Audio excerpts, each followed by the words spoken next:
네, 여러분 사랑하고 축복합니다. 오늘 또 하나님께서 허락해 주신 복된 하루, 주님의 은혜와 평강 속에서 승리하시기를 간절히 소망하고요.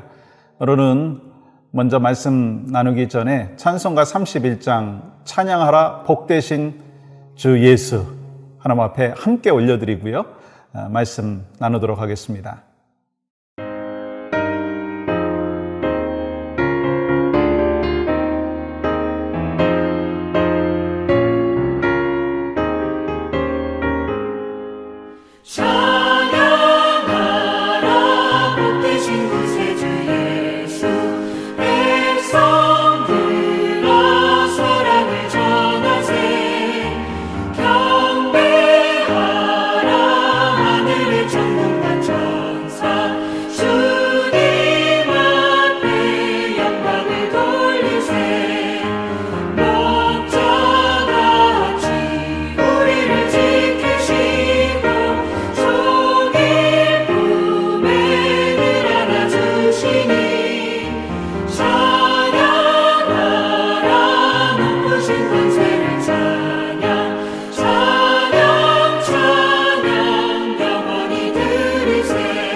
오늘 허락하여 주신 말씀은 갈라디아서 3장 10절과 11절의 말씀입니다.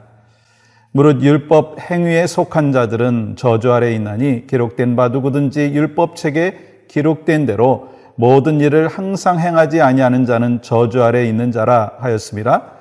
또 하나님 앞에서 아무도 율법으로 말미암아 의롭게 되지 못할 것이 분명하니 이는 의인은 믿음으로 살리라 하였습니다. 아멘. 우리가 갈라디아서 3장의 말씀을 읽다가 보면 계속해서 반복되어서 나오는 단어가 있어요. 율법이라고 하는 단어입니다. 하나님께서 우리에게 율법을 주셨어요.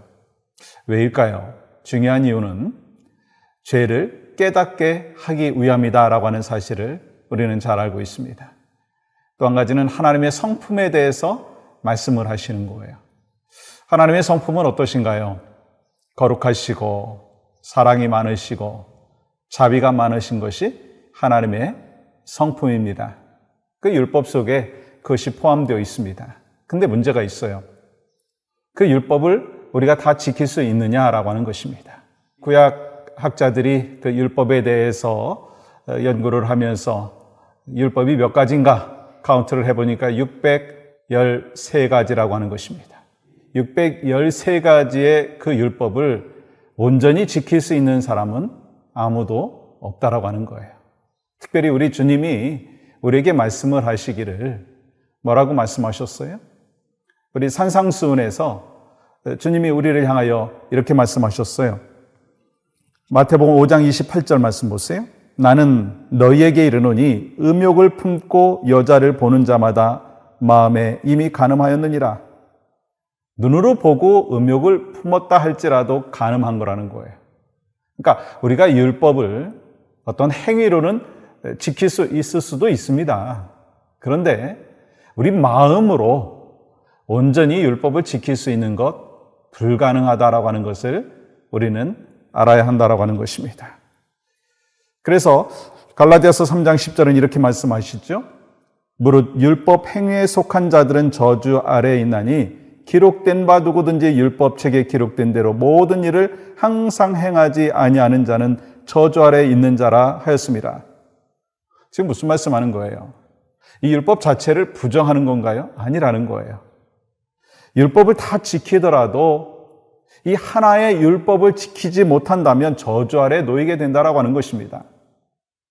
다시 말씀드리면 인간은요, 연약한 존재이기 때문에 완벽하게 율법을 지킬 수 없는 존재라고 하는 것을 말씀하는 것입니다. 아무리 노력한다 할지라도 율법을 온전히 지킬 수 없다는 거예요.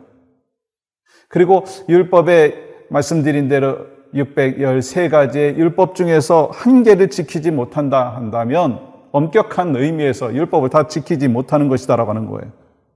또 말씀드린 대로 겉으로는 지킬 수 있지만 중심을 보시는 하나님 앞에서 온전히 지킬 수가 없다라고 하는 것입니다. 그렇다면 우리가 율법을 지킬 수 없기 때문에 소망이 없다는 것입니까? 그냥 저주 아래에서 머물러 있어야 된다라고 하는 것입니까? 여러분 13절 말씀은 이렇게 기록하고 있어요. 그리스도께서 우리를 위하여 저주를 받은 바 되사 율법의 저주에서 우리를 속량하셨으니 기록된 바 나무에 달린 자마다 저주 아래 있는 자라 하였습니다. 여러분과 제가 율법의 저주 아래에 있었는데 우리 예수 그리스도께서 대신 율법의 저주가 되셔서 우리가 예수 그리스도를 영접하고 예수 그리스도 안에서 살아가면서 우리는요, 이 저주 아래에 있었던 자가 아니라 이제는 축복의 자녀가 되었다라고 하는 것을 말씀하는 것입니다. 이 구약과 신약에 보면 우리의 죄악이 씻음받고 덮어질 때는 그냥 되는 법이 없더라고요. 반드시 피가 흘려져야 된다는 거예요.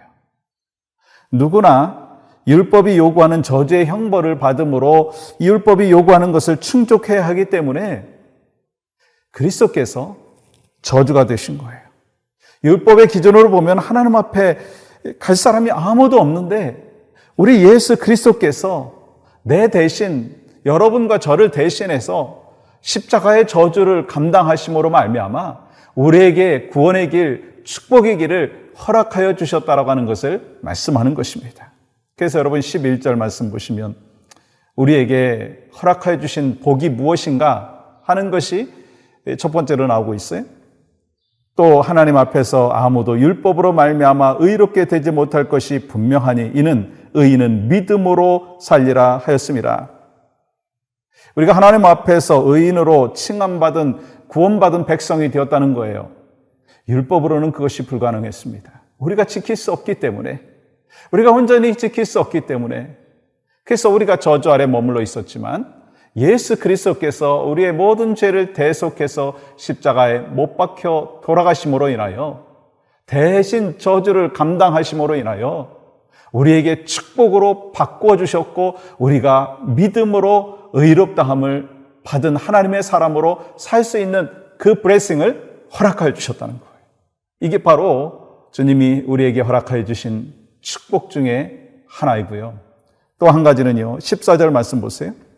이는 그리스도 예수 안에서 아브라함의 복이 이방인에게 미치게 하고 또 우리로 하여금 믿음으로 말미암아 성령의 약속을 받게 하려 함이라.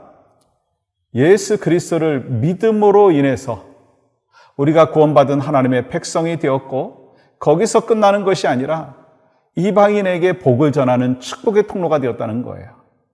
아브라함에게 허락해 주신 복이 뭐예요? 창세기 12장의 말씀해 보시면 땅의 모든 족속이 너로 인하여 복을 얻을 것이다. 그렇게 말씀하셨어요. 그러니까 여러분과 제가 하나님의 복을 받은 믿음의 백성으로 끝나는 것이 아니라 여러분과 저를 통하여 또 다른 믿지 않는 영혼들이 하나님의 복을 받는 그 블레싱을 우리에게 주셨다는 거예요. 사랑하는 여러분, 오늘도 하나님께서 허락해 주신 축복의 하루입니다. 죄와 허물로 죽었었던 여러분과 저를 예수 그리스도께서 십자가에 못 박혀 돌아가심으로 인하여 우리에게 귀한 축복을 허락해 주셨는데 그것이 바로 무엇이냐? 예수 그리스도를 나의 구주로 믿음으로 인하여 의롭다함을 칭함받았다라고 하는 것입니다. 다른 길은 없는데 예수 그리스도로 인해서 우리가 믿음의 백성이 되었고 의롭다 칭함을 받은 하나님의 사람이 되었어요.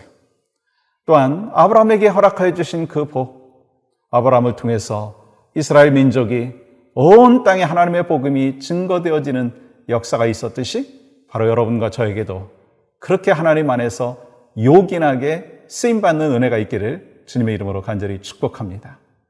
저주에서 축복으로 바뀐 하나님의 사람이 바로 여러분과 저입니다.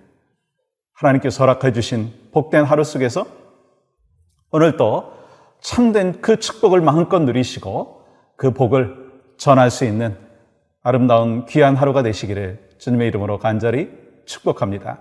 하나님 감사합니다. 오늘도 허락해 주신 귀한 은혜 속에 풍성한 삶이 있게 하시고 저주에서 축복으로 변화시킨 하나님의 은혜를 깊이 묵상하며 하루도 주님 앞에 영광 올려드릴 수 있도록 은혜를 베풀어 주시옵소서. 예수님의 이름으로 기도하옵나이다. 아멘.